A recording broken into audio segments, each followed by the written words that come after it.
Assalamualaikum warahmatullahi wabarakatuh. Selamat pagi kawan-kawan. Selamat berkarya di dalam dunia maritim, di dalam dunia perkapalan. Kali ini saya akan berbagi perihal isu kapal yang kita kenal dengan kapal autonomous atau kapal otonom, atau lebih gamblang lagi disebut kapal tanpa awak ya. Kapal tanpa awak atau kapal tidak menggunakan awak ya, atau mengurangi kapal dengan awak kapal atau ABK. Nah, saya akan berbagi perihal kapal otonom, tetapi saya pandang dari sektor pemilik kapal dalam menyediakan biaya-biaya terkait dengan provision atau persediaan kapal itu bisa sangat dikurangi ya. Bagaimana hubungan antara kapal otonom dan provision ini? Mari kita lihat satu persatu catatan kami terkait dengan kapal otonom. Semoga sharing saya ini bisa bermanfaat bagi kita semua. Nah, di dalam perkembangan teknologi yang ada, kawan-kawan semua, kapal itu pada dasarnya dioperasikan oleh manusia ya, oleh manusia. Dan kapal tersebut suatu ketika pemilik kapal mengalami beban yang cukup berat dari sisi biaya ABK, gaji ABK. Kemudian sumber daya harus menyediakan persediaan kepada ABK, asuransi kepada ABK, dan lebih banyak lagi penggunaan terkait dengan cabin kepada ABK yang cukup banyak. Dan ini merupakan salah satu biaya operasi kapal yang harus dipertimbangkan oleh pemilik kapal, sehingga dalam perjalanan tersebut pemilik kapal mengurangi jumlah daripada ABK, misalnya dengan menggunakan PN Watch, artinya navigasi yang hanya dikendalikan oleh beberapa orang. Itu artinya mengurangi ya. Dulu ada namanya Marconis ditiadakan ya. Itu juga artinya mengurangi jumlah daripada kru. Nah, seiring dengan teknologi tersebut akhirnya menjadi kapal yang semi otonom. Semua kapal-kapal dioperasikan dengan otomasi. Artinya kru juga bisa berkurang. Nah, saat ini kapal itu dirancang dengan autonomous, tanpa awak kapal. Nah, tanpa awak artinya benar-benar yang menjadi concern pemilik kapal biaya persediaan tadi ya, provision, menjadi sangat berkurang. Nah, berikutnya kapal otonomis ini yang karena tidak dioperasikan oleh manusia tentunya mendatangkan beberapa aspek yang harus kita pertimbangkan ya.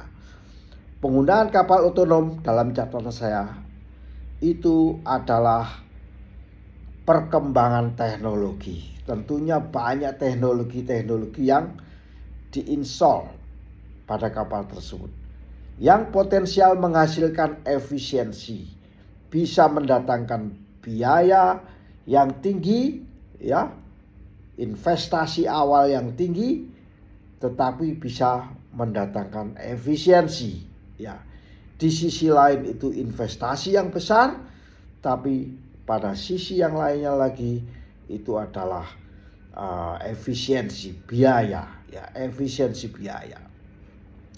Nah, kawan-kawan semua, berikut adalah keunggulan ya, keunggulan daripada kapal-kapal otonomos dan kerugian ya bila kita mengaplikasikan kapal otonomos atau kapal tak berawak. Yang pertama yang menjadi catatan saya adalah kapal otonomous itu 24/7, artinya kapal otonomous itu bisa dioperasikan 24 jam tanpa istirahat. Kalau pakai kru pasti ada shift. Ya, shift-shiftan, shift 1, shift 2, shift 3. Tapi kalau otonomous tanpa ada shift dan beroperasi selama 7 hari penuh.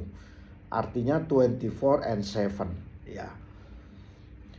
Kemudian pengurangan biaya ABK ya. Yang tadinya ABK-nya misalnya 27, 25, sekarang mungkin ABK-nya cuma 1 atau bahkan 0. Jadi mengurangi biaya ABK itu. Catatan kami yang lainnya yaitu kalau kita menggunakan tenaga manusia, pasti kita merancang manusia itu untuk merencanakan passage plan ya. Tapi kali ini manusia tidak perlu lagi dan otomasi rute dan navigasi kapal sudah bisa dikendalikan dengan menggunakan software atau menggunakan otomasi. Katakan perjalanan dari Jakarta ke Bitung itu sudah ada otomasi daripada rute kapal. Waypoint sudah bisa dikendalikan dengan menggunakan software. Navigasinya juga menjadi lebih safety ya. Nah, keunggulan lagi apa? Yaitu efisiensi bahan bakar. Karena ini sudah bisa dikendalikan dan kapal beroperasi secara kontinu, maka penggunaan bahan bakar menjadi secara efisien. Tidak perlu lagi terlalu kencang, tidak perlu terlalu lemah, semuanya bisa dikendalikan bahan bakarnya. Artinya efisiensi bahan bakar ada ya. Kemudian pemeliharaan tepat waktu ya. Karena kapal-kapal otonomous ini biasanya kapal-kapal yang mempunyai sensor. Misalnya sensor panas, sensor temperatur tinggi atau sensor tekanan yang tinggi, tekanan rendah, semuanya bisa dikendalikan. So, pemeliharaan menjadi lebih tepat waktu. Dalam catatan saya bahwa kapal otonomous itu dapat memantau kondisi mesin. Kondisi mesin bisa kita pantau dari rumah ya. Dari HP kita sudah bisa ketahui mesin induk, mesin bantu, pompa-pompa, elektromotor, kelistrikan sampai poros gearbox dan propeller bisa kita pantau ya. Crane kapal, deck machinery, winch bisa kita pantau. So pemeliharaan akan lebih tepat waktu ya. Kemudian risiko terjadi kecelakaan. Kalau manusia masih mempunyai human error, tapi kalau elektronik atau menggunakan otomasi maka menghindari adanya error ya. Jadi penurunan risiko kecelakaan bisa dipenuhi. Nomor 7 yaitu terkait dengan kebutuhan bahan makanan. Ya tentu kalau tidak ada manusianya, biaya makanan tidak ada, biaya minuman tidak ada, biaya perawatan kamar atau cabin tidak ada, asuransi tidak ada ya, asuransi tidak ada. Kemudian penggunaan kapal yang konsisten ya. Kalau kapal biasanya manusia itu ada inkonsistensi, tapi dengan adanya otomasi itu kapal digunakan secara konsisten. Ya, dalam catatan saya, kapal otonomous dapat menjaga kecepatan. Kapan kecepatannya cepat, kapan lambat, itu bisa dibuat sensor dengan adanya cuaca, udara, gelombang, arus, itu bisa menyesuaikan kapalnya. Sehingga kapal dapat digunakan secara konsisten. Dan perilaku yang konsisten yang dapat menghasilkan penggunaan bahan bakar yang lebih konsisten lagi. ujung-ujungnya efisien dibandingkan dengan tenaga manusia, ya, tenaga manusia.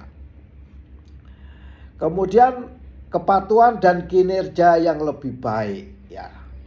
Kapal otonomous itu dapat dirancang menyesuaikan regulasi. Jadi regulasi apa saja yang diberlakukan di dunia oleh International Maritime Organization, dan di setiap negara mempunyai regulasi domestik, maka otonomous ini bisa disesuaikan, diimplementasikan sesuai dengan bendera kapal otonomous. Nah, itu kira-kira menjadikan concern kelebihan daripada kapal otonomous. Namun perlu dicatat dari catatan saya yang juga tidak kecil, tidak sedikit. Di dalam peralihan kapal otonomous ini menghadirkan banyak tantangan, ya. Ini yang menjadi concern saya, concern para ahli-ahli perkapalan di dunia, di IMO, dan apalagi badan klasifikasi, itu menghasilkan tantangan yang cukup besar, membutuhkan investasi biaya. Ya, kalau kita pemain baru di bidang perkapalan, maka terasa berapa besar biaya yang harus dikeluarkan. Namun beberapa negara menyatakan itu biayanya di awal, selanjutnya akan menjadi kecil. Tapi tetap yang namanya perawatan otomasi itu masih besar, ya. Teknologi dan infrastruktur, tidak semua pelabuhan-pelabuhan siap dengan kapal otonomous. Pelabuhan-pelabuhan, infrastruktur pelabuhan belum siap menerima kapal-kapal otonomous. Belum ada pelabuhan yang siap, misalnya loading master dengan kapal otonomous. Pelabuhannya dikendalikan manusia, sementara kapalnya tidak dikendalikan oleh manusia. Nah, ini terjadi tantangan yang cukup besar, ya. Belum lagi ada namanya kapal otonomous kan menggunakan teknologi informatika. Keamanan cyber harus diperhatikan. Bisa-bisa dihack dengan para hacker-hacker dunia yang mengakibatkan kapal tersebut harusnya berjalan dari Surabaya menuju Belawan, akhirnya kapal tersebut katakan bisa bergerak dari Surabaya menuju Sorong, ya. Atau demikian pula Sorong menuju Jakarta kembali menjadi Sorong menuju ke Banjarmasin, gara-gara cyber, ancaman daripada cyber itu. Nah, ada lagi yaitu isu-isu tentang statutoria atau hukum, ya. Setiap negara mempunyai statutorianya masing-masing. Jadi kapal ini harus menyesuaikan. Jadi beberapa diinstal database mengenai regulasi kapal. Bila melewati katakan 5 negara, maka seluruh negara-negara itu harus dipatuhi, ya. Kepatuhan terhadap isu hukum yang perlu dipertimbangkan dan diatasi oleh kapal itu. Nah, ada lagi kapal otonomous, itu pengendalian biaya perkapalan merupakan tren yang menjanjikan. Tetapi perlu diingat, ya, bahwa di dalam tren yang menjanjikan ini menghitung semua faktor-faktor yang terlibat. Faktor persediaan ini banyak, ya. Manajemen persediaan kapal ini banyak yang harus dipertimbangkan. Nah, tentunya faktor-faktor tersebut menjadi tantangan. Nah, bila kita nanti ke depan mengimplementasikan kapal otonomous, maka kita harus bijak di dalam implementasi atau penggunaan kapal otonomos. Meski kapal otonomos dapat membantu mengoptimalkan operasional yang dapat mengurangi biaya persediaan. Jadi biaya-biaya yang timbul akibat adanya kapal otonomos itu bisa ditekan dengan serendah-rendahnya, namun banyak tantangan investasi yang cukup besar di awal dan banyak isu-isu yang lain yang perlu kita pertimbangkan dengan baik-baik. Demikian, semoga review singkat tentang kapal otonomos bisa bermanfaat bagi kita semua. Wassalamualaikum warahmatullahi wabarakatuh.